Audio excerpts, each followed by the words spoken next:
Hi guys, मैं अजीत झा आपके channel learning hours से आप लोगों के लिए मैथ्स की अगली वीडियो लेके आया हूं, जिसमें आज हम लोग मैथ्स के क्लास 12th के का पहला टॉपिक जो कि चैप्टर नंबर 13 प्रोबेबिलिटी है उसको डिस्कस करेंगे। चैप्टर का टॉपिक डिस्कस करने से पहले थोड़ा सा मैं आपको अपने चैनल के बारे में बता दूं। तो बेसिकली हमारा ये चैनल अभी न्यूली लॉन्च है यूट्यूब के ऊपर, जिसमें हम आप लोगों को जितने भी सब्जेक्ट नॉर्मली होते हैं मैक्सिमम सब्जेक्ट्स की जो भी एक्सपर्ट टीचर्स हैं वो वीडियोस प्रोवाइड करेंगे। आप उनकी हेल्प लीजिए अपने पेपर्स के लिए, अच्छा उसको यूज़ करिए और किस तरीके से आप उसे हम ज़्यादा से ज़्यादा शेयर करिए और हमें सपोर्ट करते रहिए। बस इसी उम्मीद के साथ मैं इस वीडियो को स्टार्ट करता हूँ। तो हमारा जो चैप्टर है आज का आप अपनी स्क्रीन पर देख सकते हैं, यह हमारा जो चैप्टर है आज का आप अपनी स्क्रीन पे देख सकते हैं। ये चैप्टर नंबर 13 जो 12th क्लास का है, जिसका नाम है प्रोबेबिलिटी। अगर प्रोबेबिलिटी को करवाने से पहले मैं आपको थोड़ा सा प्रोबेबिलिटी के बारे में बताऊं तो सिंपल देखिए, प्रोबेबिलिटी नॉर्मली अगर मैं अपने पास्ट एक्सपीरियंस के हिसाब से आपको शेयर करूं चीज़ें, तो प्रोबेबिलिटी में जो हमने पहले करा है, नो डाउट अगर मैं पूरे के पूरे चैप्टर्स को कंपेयर करूं, क्लास 10th हो गया, क्लास 11th हो गया, तो प्रोबेबिलिटी बच्चों को एवरी टाइम पे बाकी चैप्टर्स के कंपैरिजन में इजी लगता है। ठीक है ना। तो मतलब प्रोबेबिलिटी की जो हमारे पास कैटेगरी होती है ना स्टूडेंट की, वो सिर्फ दो ही टाइप में डिवाइड होती है, या तो बहुत ज़्यादा हमें ईजी लगेगा या फिर बहुत ज़्यादा टफ लगेगा। ठीक है ना। मिड का एक ये जो टॉपिक है, मिड जो है ना वो कंटेन नहीं करता है। उसका रीज़न है उसका रीज़न बहुत सिंपल है कि इसके अंदर जो क्वेश्चन होते हैं उसको आपको पढ़ना पड़ेगा। अगर आपको क्वेश्चन पढ़ के अच्छी तरीके से समझ आ गया तो नो डाउट आप उसे चुटकियों में कर देंगे, आराम से कर देंगे। बट अगर आपको क्वेश्चन समझ नहीं आया तो आप अपनी नॉलेज से तो उसे नहीं कर पाएंगे बिना समझे। तो मैं आपको एवरी टाइम पे रेकमेंड करूंगा कि अगर आपको क्वेश्चन एक बार में पढ़ने पे नहीं समझ आता तो आप उसे एक दो बार और पढ़ सकते हैं। प्रैक्टिस करिए, जितने क्वेश्चन को ज़्यादा प्रैक्टिस करेंगे, जितने क्वेश्चन ज़्यादा पढ़ेंगे, आपके लिए उतना ज़्यादा हेल्पफुल होगा ये टॉपिक। और क्लास 12th के हिसाब से अगर मैं इस टॉपिक की बात करूं तो बहुत इंपॉर्टेंट है। एटलीस्ट 2 क्वेश्चन तो आपके पेपर में आना ही है। तो हम देख लेते हैं कि आगे इस टॉपिक में हमारे पास और क्या क्या है। तो देखिए, आप अपनी स्क्रीन पे देख सकते हैं कि हमारा जो ये चैप्टर है वो कुछ टॉपिक्स कंटेन करता है, वो कुछ इस टाइप से है। फर्स्ट ऑफ ऑल जो हम आज पढ़ेंगे वो है conditional probability. Then second topic है हमारे पास multiplication theorem on probability. Then third topic है बेस थ्योरम।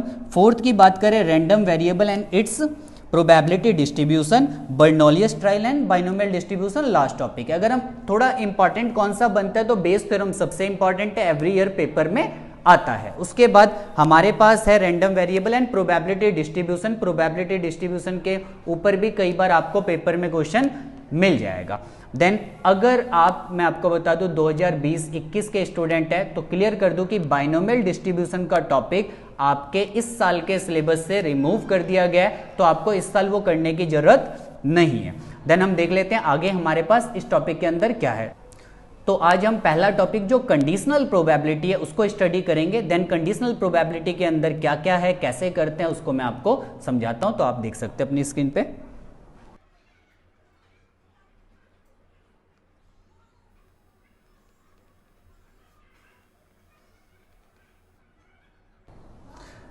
देखिए स्टूडेंट, सिंपल अगर कंडीशनल प्रोबेबिलिटी की बात करूं तो जैसा नाम से पता चल रहा है कंडीशन, दैट मीन्स यहां पे कुछ कंडीशन की बात होगी।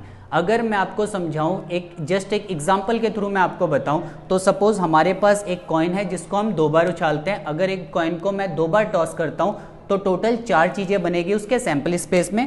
वो क्या क्या है? या तो दोनों में हेड आ जाएगा, या दोनों में टेल आ जाएगा,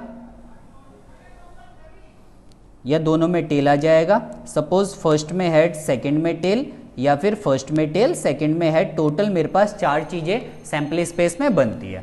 देन इसके बाद हम बात करें, सपोज मैं एक ई इवेंट ले लेता हूं जिसके अंदर वो चीजें ली जाती है जिसके अंदर एग्जैक्टली 1 हेड है। Suppose E is event for getting exactly 1 head. तो क्लियरली ई के अंदर क्या क्या आएगा मुझे बताने की जरूरत नहीं है, आपको क्लियर पता चल रहा है। HT और TH ये वो इवेंट है जिसके अंदर एक बार हेड आता है। देन उसके बाद मैं सपोज F एक इवेंट ले लेता हूं for getting at least one head, ठीक है ना। अब एक हेड वाले, कम से कम एक हेड वाले, तो अगर कम से कम एक हेड की मैं बात करता हूं तो देखिए सिंपल सी बात है, कम से कम एक हेड के अंदर एक हेड वाले भी आ जाएंगे और दो हेड वाले भी आ जाएंगे। तो एफ के जो मेरे इवेंट बनते हैं वो एच टी, टी एच और एच एच, ये मेरे पास बन जाते हैं। अब कंडीशनल प्रोबेबिलिटी क्या कहती है? कंडीशनल प्रोबेबिलिटी किसी भी इवेंट की प्रोबेबिलिटी निकाली जाती है जब कोई एक दूसरा इवेंट है वो ऑलरेडी हो चुका है, ये कंडीशन है, ठीक है ना। मतलब एक दूसरे इवेंट का हो जाना यहां पे कंडीशन को बता रहा है। सपोज अगर मैं आपको बताऊं किस तरीके से लिखा जाता है, तो हम इसको लिखते हैं प्रोबेबिलिटी ई ऑब्लिक एफ, विच, जिसका मतलब होता है probability of event E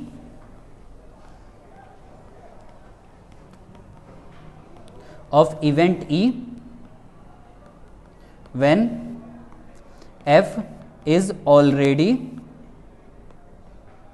occur, ठीक है ना। मीन्स कोई एक घटना है, सपोज E, उसकी प्रोबेबिलिटी कैलकुलेट करनी है, लेकिन F जो है कोई एक काम है जो ऑलरेडी हो चुका है। अगर हम मैथमेटिकल टर्म्स में इसके फॉर्मूले की बात करें तो प्रोबेबिलिटी E ऑब्लिक F का फॉर्मूला हमारा बनता है probability of E intersection F divided by probability of F, कुछ इस टाइप से। मींस दोनों के इंटरसेक्शन की प्रोबेबिलिटी और जो ऑलरेडी इवेंट हो चुका है उसकी प्रोबेबिलिटी से उन्हें डिवाइड कर देंगे तो ये हमारी कंडीशनल प्रोबेबिलिटी बन जाएगी। मैं आपको दोबारा क्लियर कर दूं, conditional probability is the basically probability of any event when a event is already occur with respect to that event. Means उस इवेंट के रिस्पेक्ट में आपको इवेंट की प्रोबेबिलिटी या किसी भी इवेंट की प्रोबेबिलिटी कैलकुलेट करनी है। देन मैं इसके ऊपर कुछ क्वेश्चन आपको करवाऊंगा, कुछ इजी क्वेश्चन है जिससे आपका बेस क्लियर हो जाएगा। देन कुछ ऐसे क्वेश्चन जो पेपर में आए हुए हैं, तो देख लीजिए आप।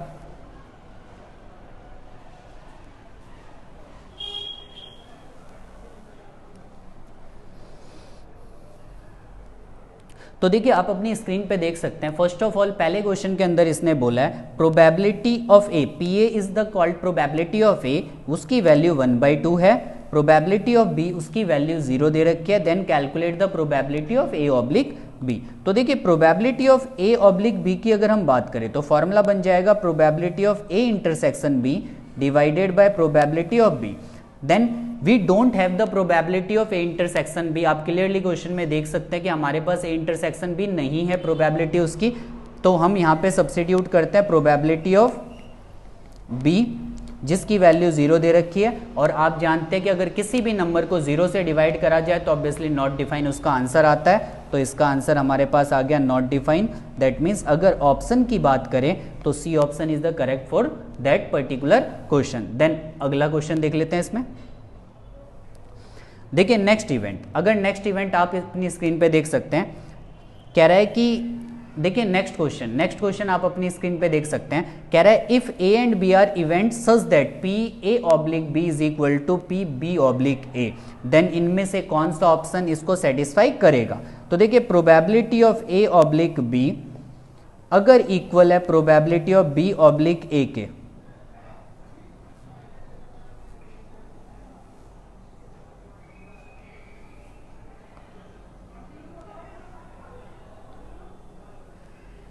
बी ऑब्लिक ए के, ठीक है, थोड़ा सा करेक्शन हो गया, आप देख लीजिएगा उसको। तो देखिए probability of A oblique B का मेरा फॉर्मूला बनेगा probability of A intersection B and then probability of B, B oblique A का probability of B intersection A upon में probability of A, and then we know that in the set the probability, then we know that in the set A intersection B is always equal to the B intersection A। Sets के अंदर A intersection B और B intersection A equal होते हैं तो इनकी probability भी आपस में इक्वल होती है। इसका मतलब ये टर्म इससे कैंसिल हो जाएगी क्योंकि इक्वल है। देन क्रॉस मल्टीप्लाई करने पे हमारा PA इक्वल आ गया PB के, कुछ इस टाइप से। तो कौन सा ऑप्शन मैच कर रहा है आप देख सकते हैं clearly, D option is correct for that particular question. Then अगला क्वेश्चन देख लेते हैं हम। देखिए नेक्स्ट क्वेश्चन बहुत बेसिक सा और इजी सा क्वेश्चन है। यहाँ पे आप देख सकते हैं कह रहा है probability of A is equal to 7/11, probability of B is equal to 9/11 and probability of A intersection B is 4/11. Then we have to calculate the probability of A oblique B. हम जानते हैं A oblique B का जो हमारा formula होगा वो होगा A intersection B divided by probability of V, and we have all the values that P A intersection B हमारे पास अवेलेबल है, P B भी हमारे पास अवेलेबल है, बस हमें सब्सटीट्यूट करना है और आंसर निकाल के दे देना है. तो A इंटरसेक्शन भी हमारे पास 4/11 है, देन प्रोबेबिलिटी ऑफ B 9/11 है, 11 कैंसिल हो जाता है, and 4/9 is the answer for that one. Then अगला क्वेश्चन देख लेते हैं इसमें. देखिए नेक्स्ट क्वेश्चन बहुत इंपॉर्टेंट है, पेपर में कई बार आ चुका है ये क्वेश्चन. देखिए इसमें कह रहा है अ फैमिली हैज 2 चिल्ड्रन, एक फैमिली के अंदर 2 चिल्ड्रन है. What is the probability that both the children are boys. क्या प्रोबेबिलिटी कि दोनों के दोनों चिल्ड्रन क्या हो, बॉयज हो, इसकी प्रोबेबिलिटी हमें कैलकुलेट करनी है. जिसकी प्रोबेबिलिटी कंडीशनल प्रोबेबिलिटी के अंदर आपको कैलकुलेट करनी होती है उसको आप इवेंट ई कंसीडर कर लेते हो. एंड गिवन है, given that at least one of them is a boy, और ये गिवन है कि कम से कम एक जो है बॉयज हो. तो इसको करके देखते हैं. सबसे पहले मैं इसका सैंपल स्पेस आपको बना के बताता हूं.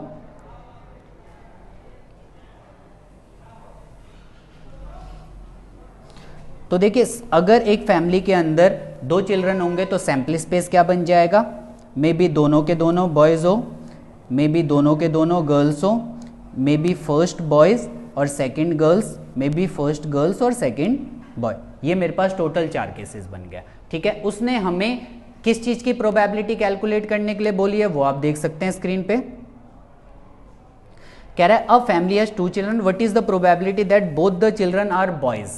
तो हम ई इवेंट लेट कर लेते हैं. E is event for both children are boys. ठीक है, एफ जो हमें गिवन है, गिवन क्या है कि कम से कम एक बॉय होना चाहिए. F is event for at least 1 boy. अब देखिए ध्यान से, देखिए सबसे पहले ई इवेंट की बात करें तो ई इवेंट मेरे पास यहां पे क्या क्या बन रहा है. ई इवेंट के अंदर उसने बोला है कि क्या होने चाहिए, दोनों के दोनों बॉय होने चाहिए. तो दोनों के दोनों बॉय वाले सिर्फ एक ही है. एंड एफ इवेंट की बात करें तो एफ इवेंट मेरे पास क्या बन रहा है, F is the event for at least 1 boy. कम से कम एक बॉय हो तो दोनों बॉय वाले भी काउंट होंगे, first boy second girl and first girl second boy, ये काउंट हो गया.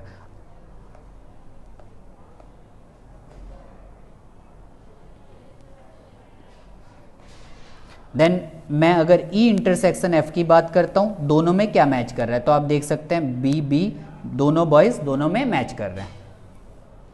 देन हमें कैलकुलेट करना है P E oblique F, that means probability of both the children are boys when there is already given that at least 1 boy is in the family. then P E oblique F इसका formula बन जाएगा probability of E intersection F upon में probability of F, जिसकी value हमें दे रखी है. E intersection F देख सकते हैं आप, एक इवेंट है टोटल और सैंपल स्पेस के अंदर 4 इवेंट है, तो प्रोबेबिलिटी हो गई 1/4. F के अंदर टोटल मेरे पास 3 इवेंट है और सैंपल स्पेस के अंदर 4, तो इससे cancel and we have the result is 1/3. तो ये कुछ इस टाइप से. देन अगला क्वेश्चन देख लेते हैं इसमें.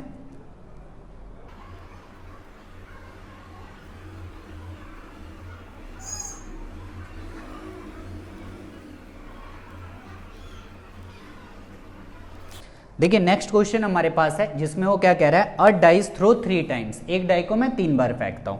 ठीक, 4 अपीयर ऑन थर्ड टॉस. मैं आपको क्लियरली बता दूं, अगर वो बोल रहा है 4 अपीयर ऑन थर्ड टॉस तो इसका मतलब है कि वो क्या कह रहा है, वो कह रहा है तीसरे टॉस को काउंट करा नहीं जाए. दैट मीन्स अगर आपको कोई चीज फिक्स कर देगा तो इसका मतलब वो उस कंपटीशन में नहीं है, वो उस कंपटीशन से बाहर हो गया. सिंपल जस्ट एग्जांपल मैं आपको बोलूं, मैं आपको बोलता हूं कि डाई फेंके, इसमें आपको 4 लाना है. ठीक है ना, तो ऐसा तो कभी हो नहीं सकता कि मैं फेंकूं और सीधा ही 4 आ जाए.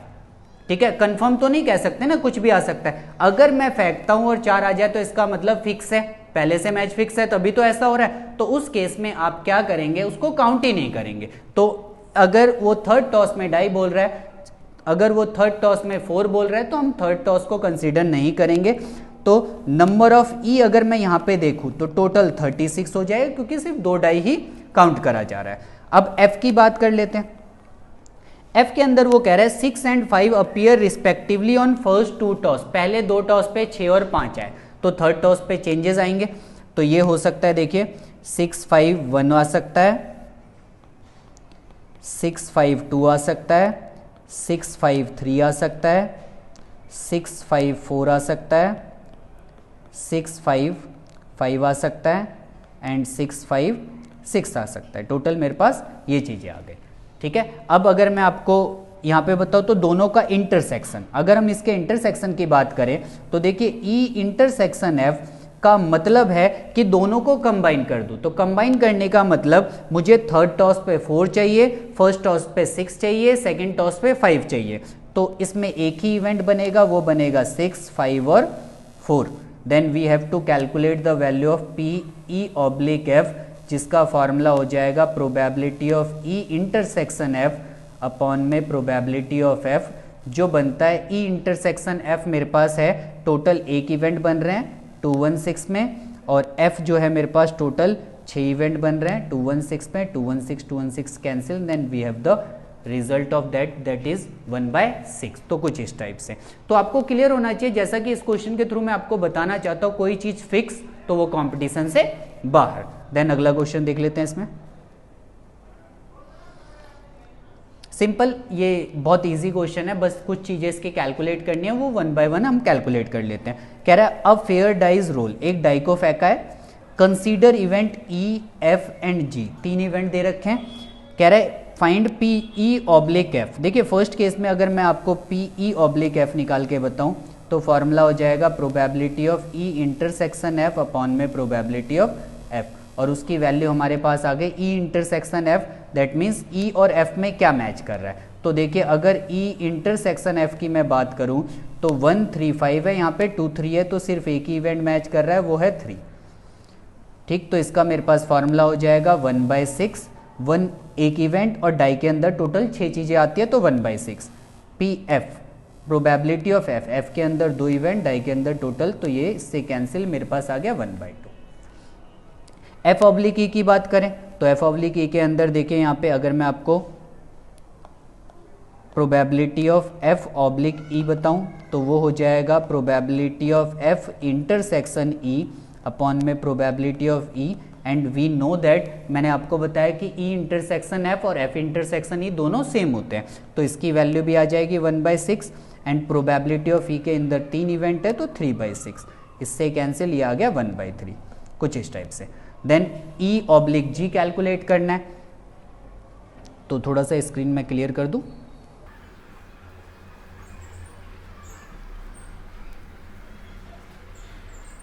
देखिए ई ऑब्लिक जी कैलकुलेट करना है, तो probability of E oblique G equal हो जाएगा probability of E intersection G upon में probability of G, and we have all the values. आप देख सकते हैं ई एफ जी दे रखा है, यहाँ से ई इंटरसेक्शन जी अगर मैं निकालूं तो इन दोनों में क्या मैच कर रहा है, तो 1 3 5 2 3 4 5, तो इसमें मैच क्या कर रहा है, 3 और 5 मैच कर रहे हैं हमारे पास, और हमारे पास इसका प्रोबेबिलिटी ई इंटरसेक्शन एफ बन जाएगा, 2 इवेंट बन रहे हैं 6 में से, एंड जी के अंदर टोटल 4 इवेंट है आउट ऑफ 6, ये इससे कैंसिल, तो ये इससे कैंसिल, 1/2 इसका रिजल्ट आ गया। देखिए इजी क्वेश्चन है, इसलिए मैं आपको थोड़े से स्पेस पे समझा रहा हूँ। मैंने जैसे आपको बताया प्रोबेबिलिटी के सिंपल होते हैं, अगर आपको कंसेप्ट समझ आ गया तो क्वेश्चन चुटकियों में सॉल्व हो जाएंगे, लेकिन अगर आपको क्वेश्चन नहीं समझ आया तो मे बी आपको सॉल्व करने में उसको एक लंबा टाइम लग जाए।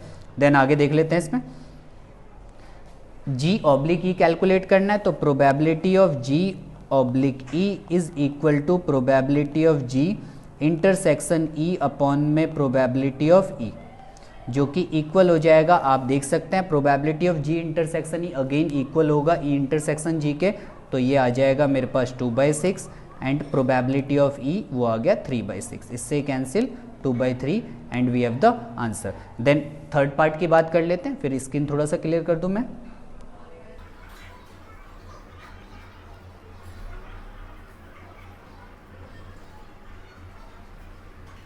देन अगेन देखिए E intersection F oblique G, अगर हम इसकी बात करें probability of E, then again आप देख सकते हैं probability of E union F oblique G, अगर हम इसकी बात करें तो फॉर्मूला बन जाएगा probability of E union F intersection G divided by probability of G. Then E union F, E और एफ को कंबाइन करना है, इसका यूनियन निकालना है, तो ई यूनियन एफ क्या हो जाएगा, वो हो जाएगा 1 3 2 एंड 5, ये आ गया मेरे पास। उसके बाद इसका इंटरसेक्शन जी के साथ, तो हमें कैलकुलेट करना है ई union F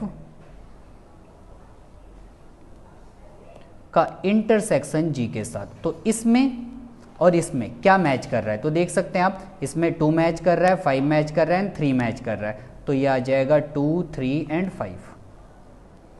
then we have the result, 3 event इसके अंदर बन रहे हैं तो 3/6 और जी के अंदर टोटल 4 इवेंट तो 4/6, इससे कैंसिल, तो 3/4 इसका आंसर आ गया। देन हम सेम इसी तरीके से आप इसको भी कैलकुलेट कर सकते हैं, करके देख लीजिएगा, कोई प्रॉब्लम आती है आप पूछ सकते हैं, कोई दिक्कत नहीं है, ठीक है ना। ये बेसिक क्वेश्चन है जिसमें आपको बस ये बताया जा रहा है कि किस तरीके से आप इवेंट को कंसीडर करेंगे, ठीक। देन हम अगला क्वेश्चन देख लेते हैं। देखिए यहाँ पे नेक्स्ट क्वेश्चन आप अपनी स्क्रीन पे देख सकते हैं, कह रहे given that the 2 numbers appear on throwing 2 dice, given that the 2 numbers appear on throwing 2 dice are different, 2 die के अंदर जो नंबर आते हैं वो अलग अलग है, ये गिवन है तो एफ इवेंट बन जाएगा। Find the probability of the event the sum of the number on the die is 4, sum जो है वो 4 है, तो मैं यहाँ पे चीजों को लेट कर लेता हूं।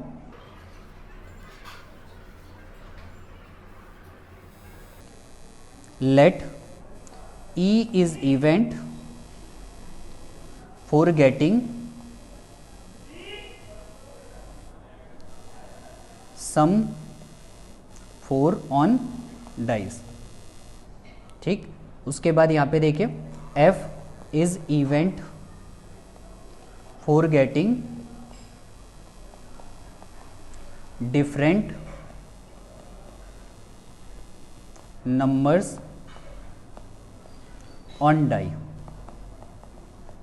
ठीक है। तो देखिए सबसे पहले हम बात करते हैं, हमारे पास ई इवेंट बनाने की हमें कोई ज़रूरत होती नहीं है, तो आप अगर बनाना चाहते हो तो बना लीजिए, कोई प्रॉब्लम है नहीं। 4 सम चाहिए, 4 सम कैसे हो सकते हैं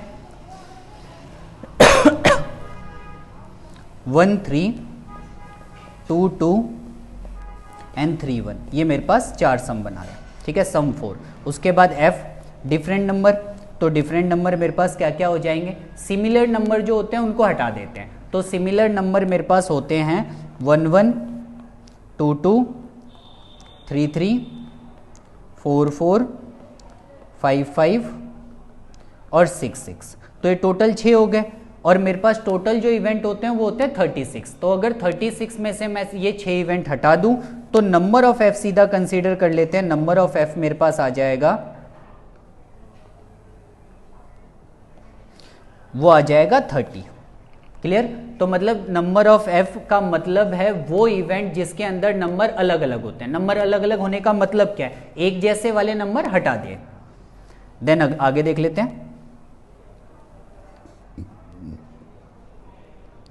देन ई इंटरसेक्शन एफ की बात कर लेते हैं। अगर मैं ई इंटरसेक्शन एफ की बात करता हूं तो आप देख सकते हैं ई इंटरसेक्शन एफ का मतलब ऐसे इवेंट जिनका सम 4 हो और नंबर अलग अलग भी हो, तो वो हो जाएगा 1 3 एंड 3 1, ये इनका सम भी 4 है और ये अलग अलग नंबर्स भी हैं, इसमें कोई भी मैच नहीं करता है, जिसको डबलेट बोलते हैं बेसिकली हम लोग। देन हमें कैलकुलेट करना है P E oblique F which is equal to probability of E intersection F divided by probability of F. तो E intersection F 2, total event 36 होते हैं 2 डाई को उछालने पे, और एफ के अंदर 30, टोटल 36, ये कैंसिल हो गया 2/30, दैट मीन्स 1/15 इसका आंसर आ गया, ठीक है। नो डाउट इजी क्वेश्चन था और अच्छा क्वेश्चन था, पेपर में आ रखा है। देन हम अगला क्वेश्चन देख लेते हैं। देखिए सिंपल इस क्वेश्चन की हम बात करें तो यहाँ पे चीज़ों को मैं पढ़ देता हूँ। कह रहा है कह रहा है an instructor has a question bank consist of 300 true false question. एक क्वेश्चन पेपर का जो स्टार्टिंग में लिखा होता है जिसपे इंस्ट्रक्शन दिए होते हैं उसे बोलते हैं इंस्ट्रक्टर, ठीक। उसमें हमें मेंशन है कि उसके अंदर 300 इजी ट्रू फॉल्स टाइप के क्वेश्चन है, क्लियर। देन 200 डिफिकल्ट कैटेगरी के ट्रू फॉल्स हैं, 500 इजी एमसीक्यू है एंड 400 डिफिकल्ट एमसीक्यू है, क्लियर। तो टोटल क्वेश्चन की अगर हम बात करें तो हमारे पास टोटल क्वेश्चन जो हो जाते हैं 1400, ठीक है ना। टोटल मेरे पास कितने क्वेश्चन हो गए 1400। अब क्या कह रहा है आगे, कह रहा है if a question is selected at random, एक क्वेश्चन मैं रैंडमली सेलेक्ट करता हूं, ठीक है, from the question bank, what is the probability that it will be an easy question, क्या प्रोबेबिलिटी है कि वो इजी क्वेश्चन हो। तो ई इवेंट लेट कर लेता हूं, E is event for easy question, ठीक है। Then it is given that it is a multiple choice question, हमें ये गिवन है तो इसको एफ बना देते हैं, F is event for MCQ. तो देखिए नंबर से यहां पे हो जाएगा सारा। अगर हम ई की बात करें, वैसे तो ई इवेंट के हमें काउंट की जरूरत होती नहीं है, ठीक, तो हम छोड़ ही देते हैं इसे। सबसे पहले हम बात कर लेते हैं ई इंटरसेक्शन एफ। अगर ई इंटरसेक्शन एफ की बात करूं तो इसका मतलब क्या है, इसका मतलब है इजी एमसीक्यू। अगर मैं यहां पे आपको बताऊं इजी एमसीक्यू कितने हैं, तो आप क्लियरली देख सकते हैं इजी एमसीक्यू मेरे पास कितने हैं 500, तो इसका आ गया quantity 500। Then number of F, F के अंदर कितने क्वेश्चन है, एफ का मतलब क्या एमसीक्यूज, तो एमसीक्यू दोनों काउंट होंगे, ये है मेरे पास 900। Then we have to calculate the value of probability of E oblique F which is equal to probability of E intersection F upon में प्रोबेबिलिटी ऑफ एफ। तो ई इंटरसेक्शन एफ मतलब 500 divided by 1400 और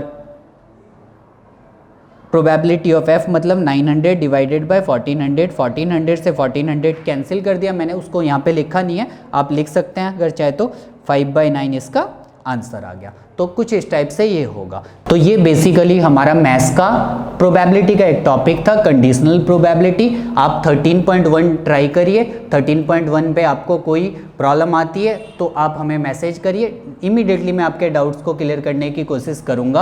आप हमारे channel learning our को support करिए। अगर आपको मेरी ये वीडियो अच्छी लगे तो आप इसे लाइक और हमारे चैनल को सब्सक्राइब जरूर करिए और हमारे साथ ऐसे ही बने रहिए और टाइम टू टाइम आपको मेरी वीडियोस ऐसे ही मिलती रहेगी। बस इसी उम्मीद के साथ कि आपको ये वीडियो बहुत अच्छी लगी हो, मैं इस वीडियो को ख़त्म करता हूँ। Thank you so much.